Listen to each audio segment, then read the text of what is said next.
Galiba bir haç çizilmiş arkadaşlar. Ama burası bakın şöyle şular kırılmış. Evet, direkt oraya çekiyor arkadaşlar. Tam orada dikili taş var ya arkadaşlar, burası oraya görüyor. Şuradan başlayalım bakalım. Yani çok derinde değil ama çok yüzeysel de değil arkadaşlar.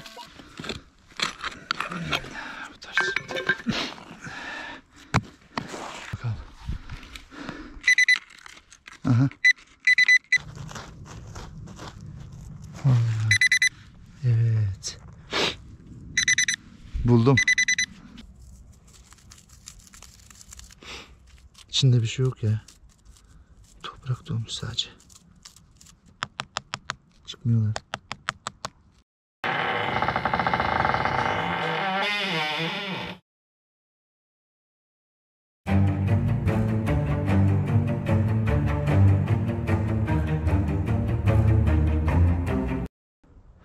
Merhaba arkadaşlar.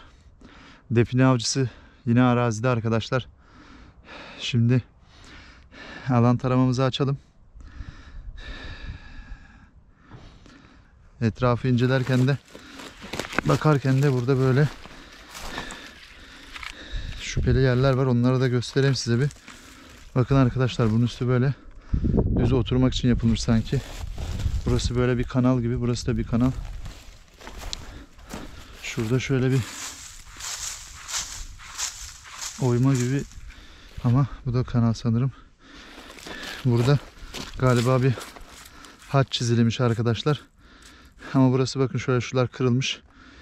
Burası herhalde zamanla tahriş olmuş. Bakın haçın bir aşağı bir yukarı bu tarafı var. Burası da herhalde kırılmış arkadaşlar. Şimdi cihazımızı açıyoruz arkadaşlar.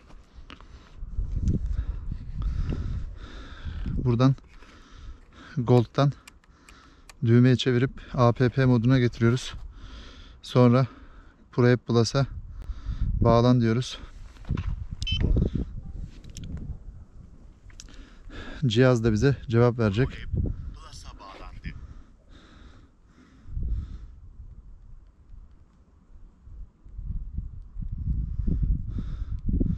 Alan tarama modu.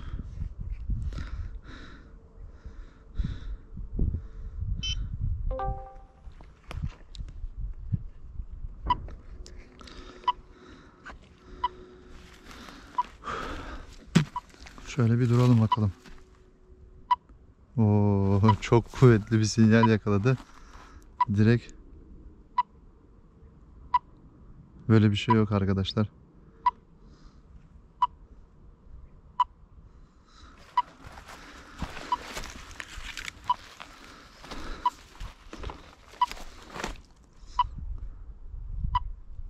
Bakın arkadaşlar, direkt aşağı doğru kilitliyor kendini. Buralar da güzelmiş. Böyle sanki bir patika yol var buradan.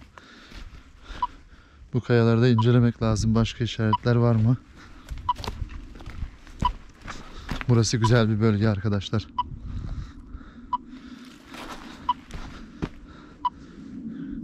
Bakın bu kayanın yan tarafı böyle boydan boya dümdüz kesilmiş arkadaşlar. Duvar gibi aynı. Burada bir yapı da olabilir. İncelemek lazım gerçi ama belki buradan taş kesme işlemi yapılıp buradaki yapılara, mezar yerlerine, odalara, mahzen ne varsa kullanmış olabilirler artık. Şuradan şöyle inelim bakalım şuraya. Şurada bir daha bakacağım alan taramayla.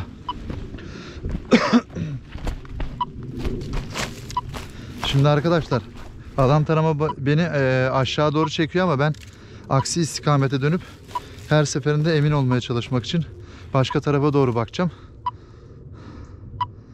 Evet, direkt oraya çekiyor arkadaşlar. Bakın.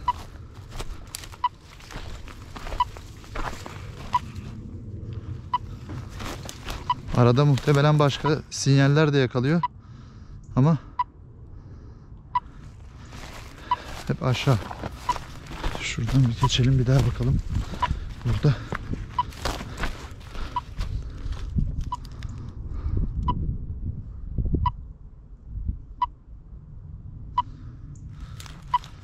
buraya çekiyor arkadaşlar.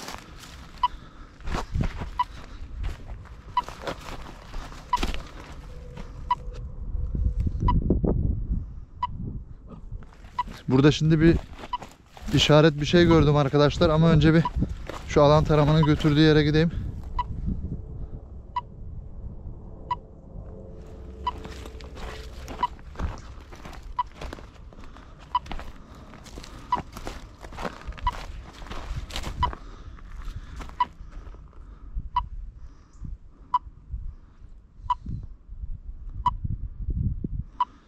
Allah Allah, burada dönmeye başladı. Şuradan bir bakalım.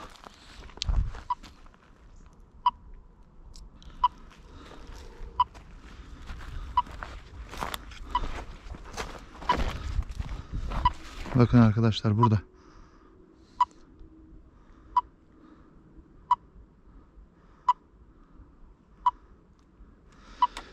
Kuvvetli sinyalimiz buraya geliyormuş demek ki arkadaşlar. Bir de şu taraftan da bakacağım.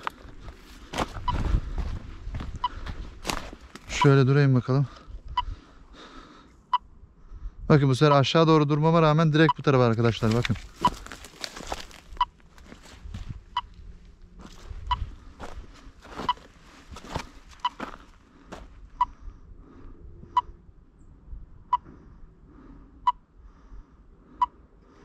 Evet.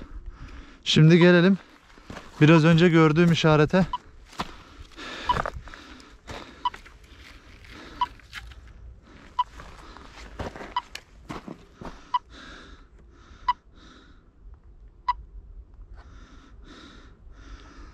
Cihazı burada stoplayalım.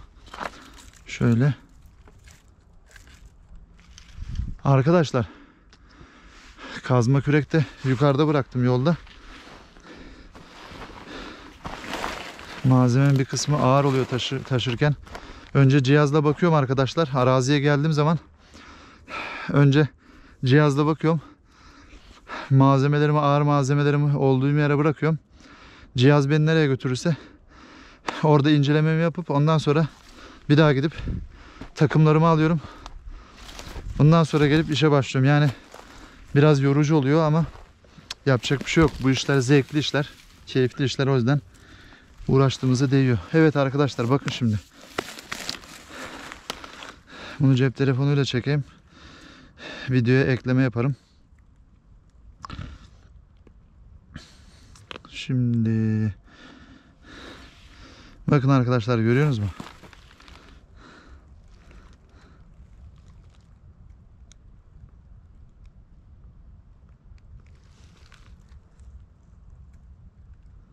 Dedektörü tam yerine koymuşuz. Bakın buradan bir yaklaştırma yapayım. Bu aradan gördüğü yer burası arkadaşlar. Direkt cihazın gittiği yer.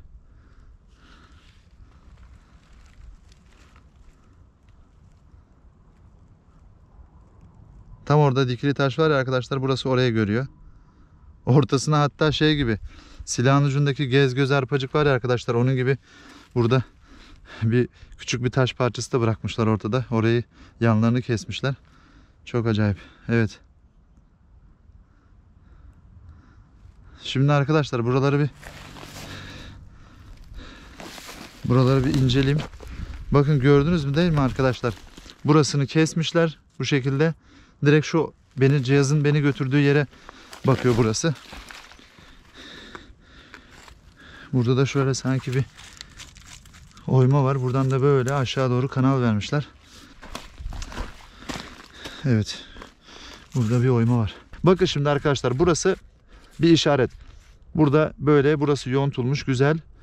Burası şimdi böyle bir çatlak var. Cep de olabilir burası. Buraya bir saklama da yapılmış olabilir. Ama bana kalsa burası bir işaret arkadaşlar. Cep değil ama ben tabii biraz sonra cihazla bakacağım.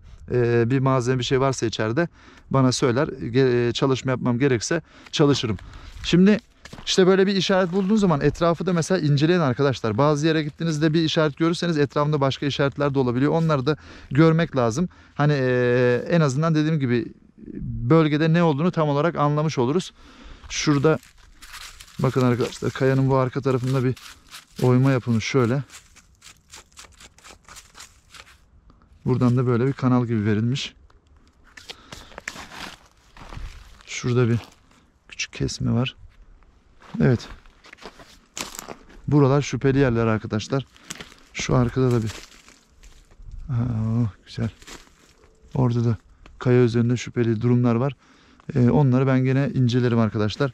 Önce bir hazır cihazımız bir yer yakalamış. Oraya bir bakalım. Ben şimdi arkadaşlar yukarı çıkıp kazma kürek malzeme, diğer kalan malzeme alacağım. Geleceğim. Ondan sonra o cihazın götürdüğü yeri bir çalışma yapacağım. Bakacağım. Bakın arkadaşlar, burada şöyle bir kanal var. Şuradan şöyle geliyor. Aşağı doğru bakın buraya dökülüyor. Burada da böyle bir düzlenmiş bir yer var. İşaretler güzel burada.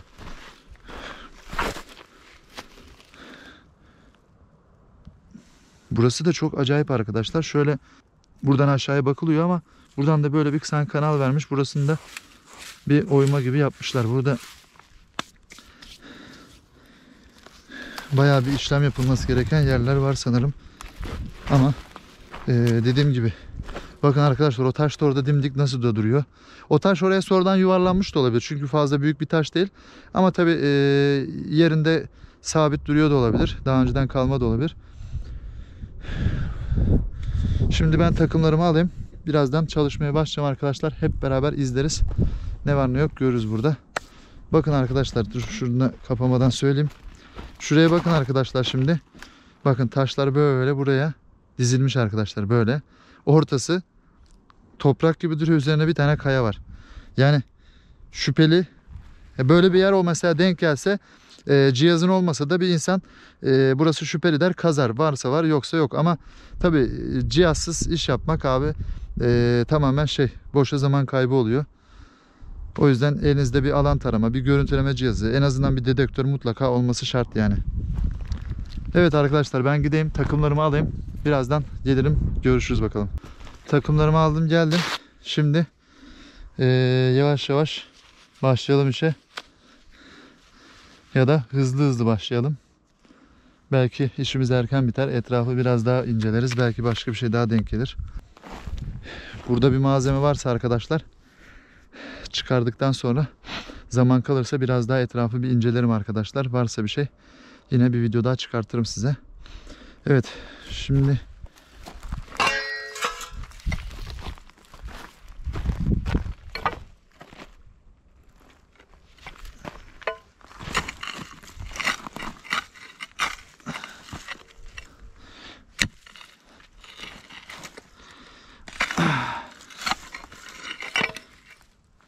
buradan şimdi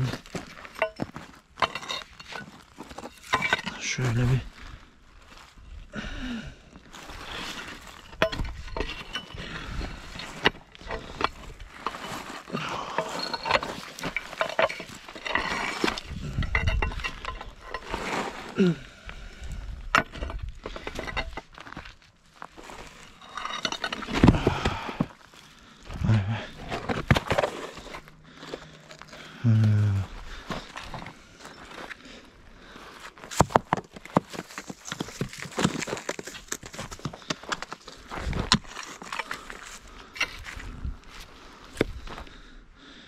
şuraya bak ya, Allah Allah. Bunlar hani buraya rastgele denk gelmiştir şu şekilde. Ama acayip. İstesem böyle denk gelmez yani.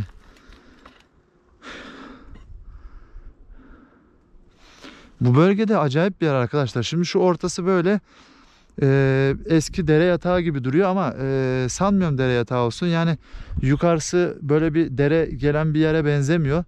Belki buradan akan yağmur suları toplanıp gidiyor olabilir buradan ama baktığınız zaman, ama aşağı doğru ele baktığınız zaman arkadaşlar böyle sanki çok büyük bir dere akıyormuş gibi duruyor ama halbuki burada kaç yüzyıldır kim bilir dere akmıyordur yani. Çok uzun zamandır böyle burası.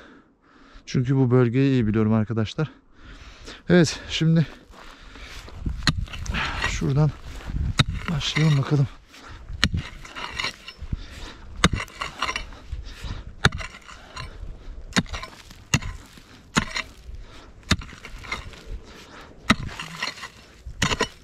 Allah Allah. Bunun zemin taş arkadaşlar, böyle alttan vurdukça bu kaya toprağın altına doğru devam ediyor herhalde.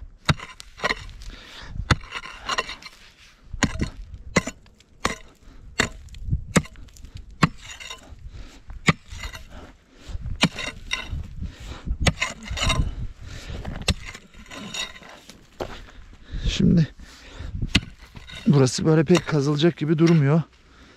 Ne yapsak acaba? Bir dedektörle de bir inceleyeyim.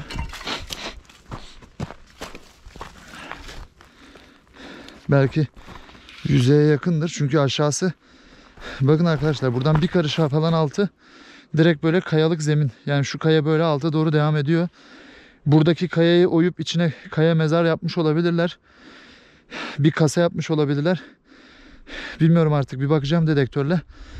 Malzeme yakındaysa, algılarsa yüzeysel çalışmak gerekir burada.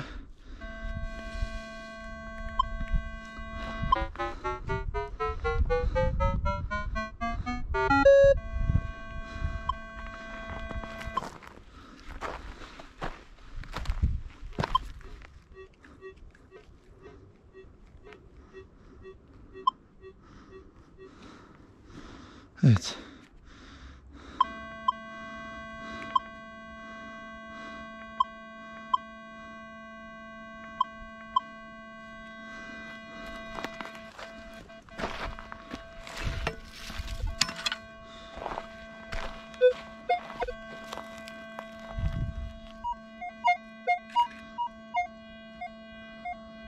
Evet, ince bir sinyal var. Şimdi arkadaşlar, dedektörü sallarken başlığı böyle ota, çalıya, çırpıya değdiği zaman şey yapabiliyor. Şuraya şöyle bir düzleyeyim de rahat sallayayım. Hatalı sinyal verebiliyor arkadaşlar.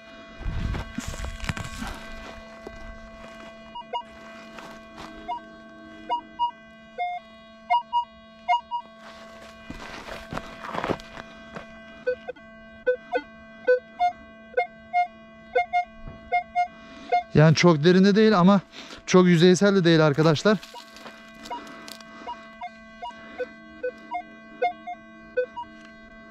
Bakın. Şimdi pinpoint modunu alalım. Oh, oh, oh, oh. Arkadaşlar bakın ne kadar yüksekten algılıyor malzemeyi.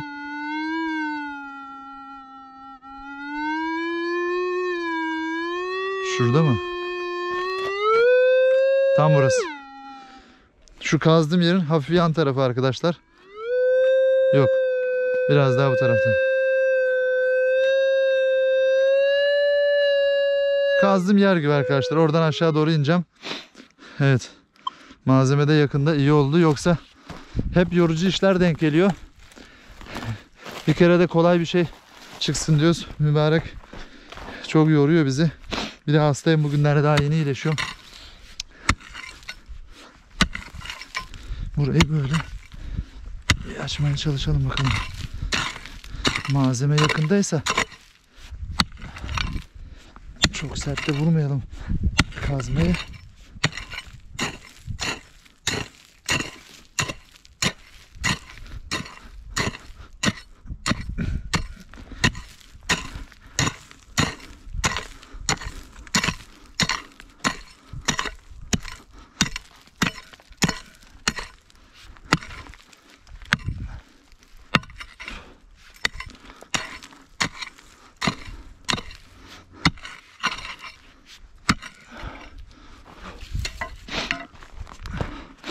Pointer'ımı alayım. Bir de çapayı alayım.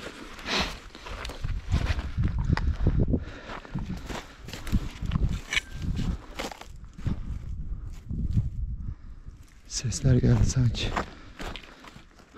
Buralarda kolay kolay kimse olmaz arkadaşlar. Yukarılara bazen gelenler oluyor ama bayağı yukarıda kalıyor onlar.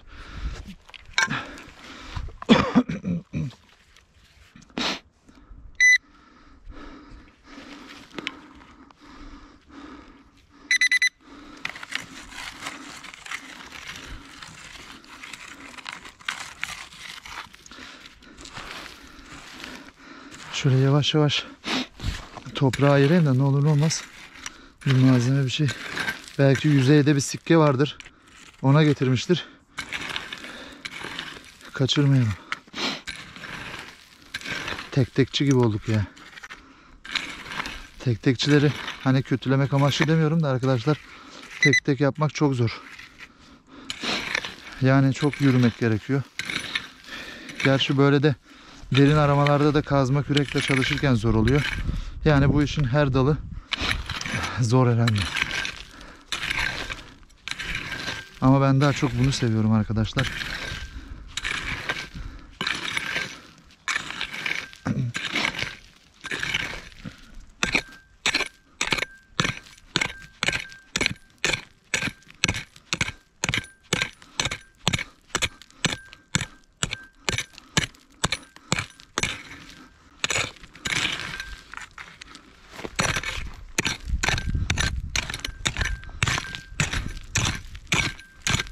Acayip ya, bakar mısınız?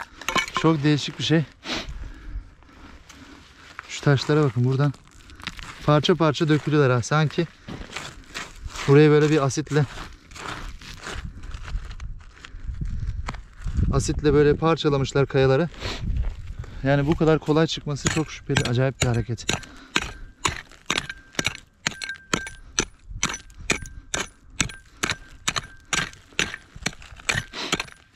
Bakar mısınız? Kayalar küçücük çapayla ne kadar rahat bir şekilde parçalanıyor. Yani burası şüpheli arkadaşlar. Burada daha önce bir malzeme koyulup tekrar kapatılmış diye düşünüyorum.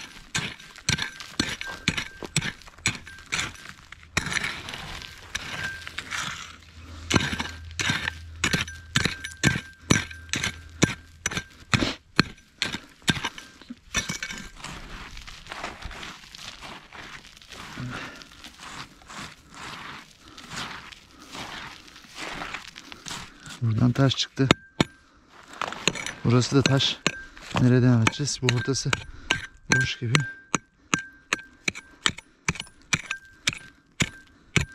Ağaç kökleri aşağı devam ediyor ama.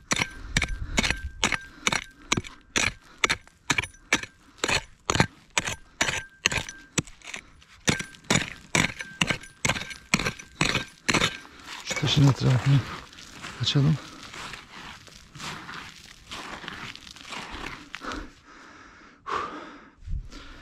Küreği boşuna taşımışım arkadaşlar. Böyle çok bir derinde malzeme değil galiba. Çünkü dedektör zaten öttü. Dedektörde pinpoint modunda ne kadar yüksekten algıladı. Demek ki burada büyük malzeme var. Bakalım ne çıkacak, merak ediyorum.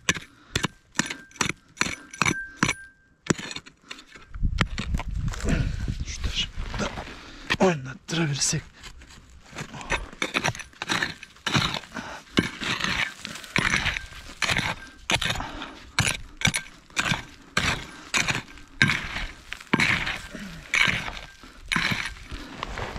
Normal toprak olsa buraya şimdi su dökeceğim. Şey yapsın diye, yumuşasın diye, ama normal toprak değil arkadaşlar. Böyle bakın, taşlıklı, çakıllı, acayip bir yer. Buraya da böyle malzemeyi kaçırmayalım.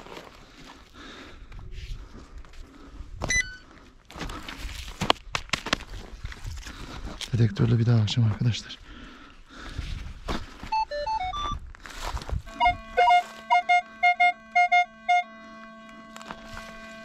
Evet.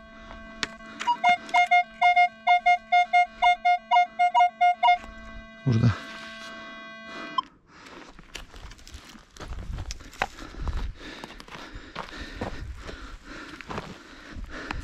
Şöyle oturayım. Birazcık keyif yaparak çalışayım ya. Hep ağır iş yapıyorduk. Biraz önce söyledim, bu sefer kısmetimize kolay bir şeye denk geldik galiba.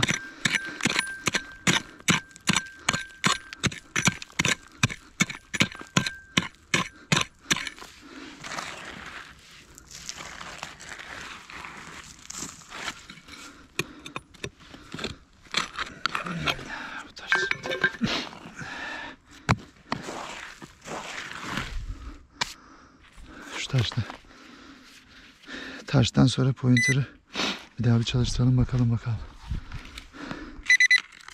Aha. Ne var burada?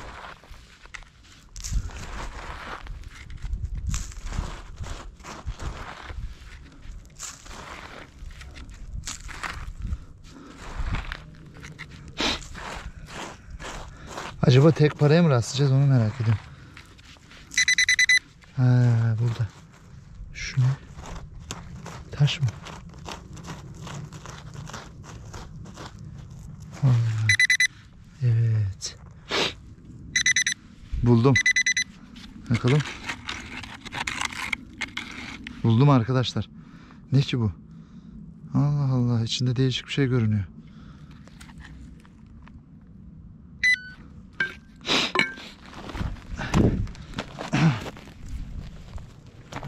Dedektörle bir daha bakayım.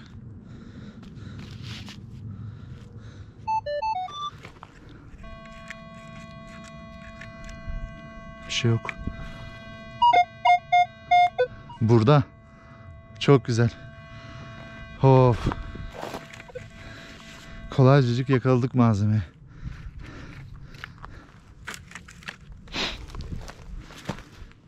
Şimdi benim suyum vardı. Bunu açarken hafiften ıslatayım. Üzerinde toprak yapışmış bayağı bir. Şurada mı yapalım? Şöyle yapalım. Biz gene malzemenin yerini gördüğümüz yere geldik. Buradan bakın arkadaşlar. Kameradan görünüyor mu? Önce şunu bir şuraya bir koyayım bakalım. Bakın burada da bir oyma gibi yer var arkadaşlar. Bak, toprak dolmuş burası. Evet. Bakın gördünüz mü arkadaşlar? Burada oyma. Burada da definenin yerine, hazinenin yerine bakan şöyle bir işaret var. Önce şunu bir ıslatalım hafiften de yavaş yavaş açılsın. Sert. Vay, bir şey çıktı buradan. Malzemeye bakın arkadaşlar. Ne var bunun üstünde ya? Ne ki bu böyle? Acayip bir şey.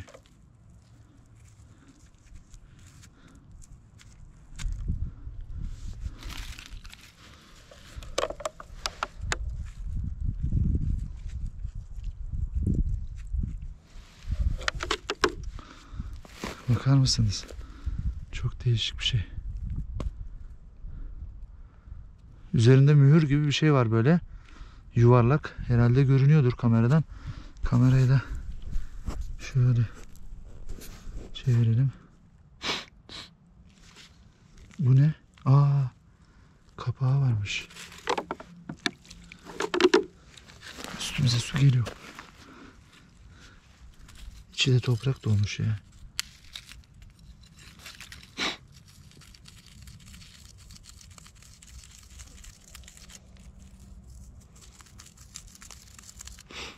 İçinde bir şey yok ya.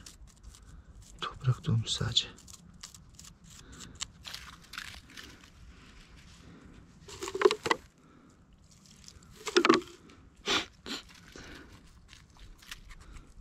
Yemyeşil oksit yapmış. Bu pirinç malzeme galiba arkadaşlar. Bayağı bir de oksitlenmiş. Aha. Evet. İşte budur. Arkadaşlar içinde ne görünüyor bakın. Of. Gördünüz mü? Kamerada görünüyor mu? Şu eldiveni çıkarayım da ben bir kamerayı alayım da size bir yakın çekim yapayım. Siz de kaçırmayın bu içindekini. Ne var ne yok görün. Vay be.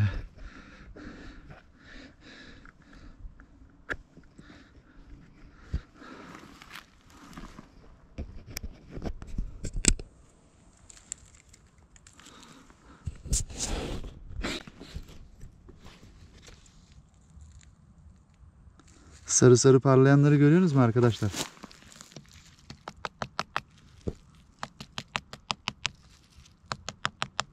Çıkmıyorlar. Bayağı bir sıkışmışlar içine. Of. Böyle bir şey yok ya. Ben tahmin ettim ya ağırlığından, çünkü bayağı bir ağır duruyor. Allah Allah dedim. Bu kadarcık şey niye böyle ağır? Dökülüyor. Hala bir tane daha kaldı içinde. Hadi çık bakalım sen de. O var bir tane daha var. Tüh. Düştü. Aman kaybolmasın. Nereye gitti? Burada. Gel bakalım. Vay. Ne güzel. Arkadaşlar görüyor musunuz? Sarılar burada.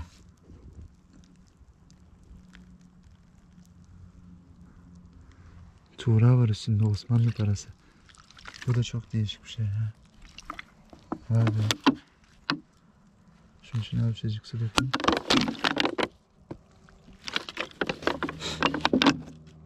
İçi bayağı bir yeşil, oksitlenmiş içi dışı. Bakar mısınız içine?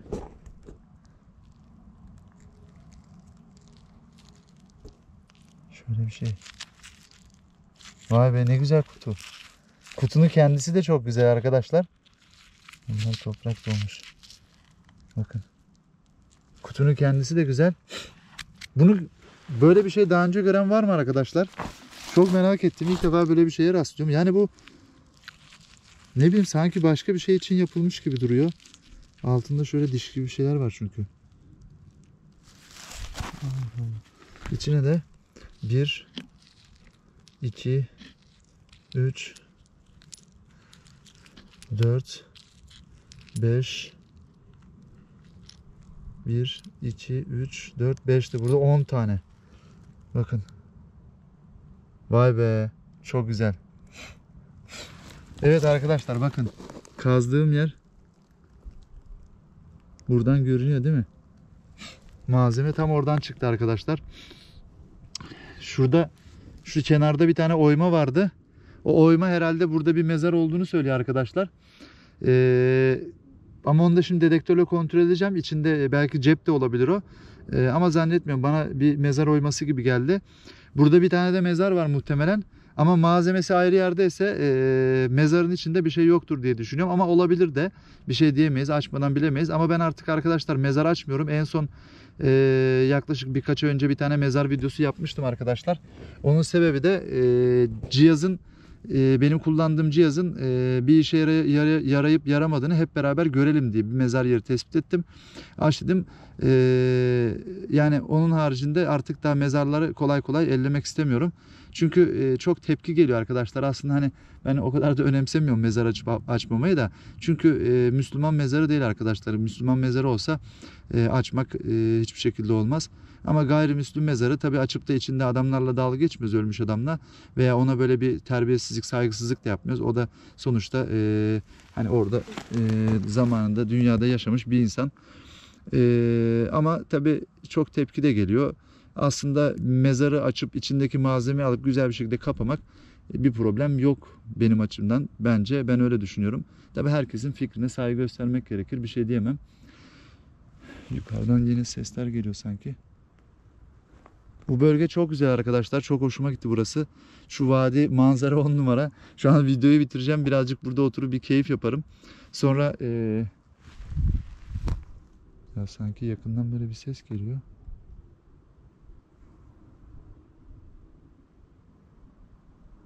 Bir şey yok.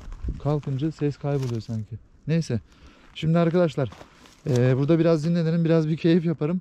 Sonra şuradaki oymayı bir daha bir şey yapayım. Dedektörle, cihazla. Hatta şöyle yapalım. Kapamadan hep beraber bir bakalım.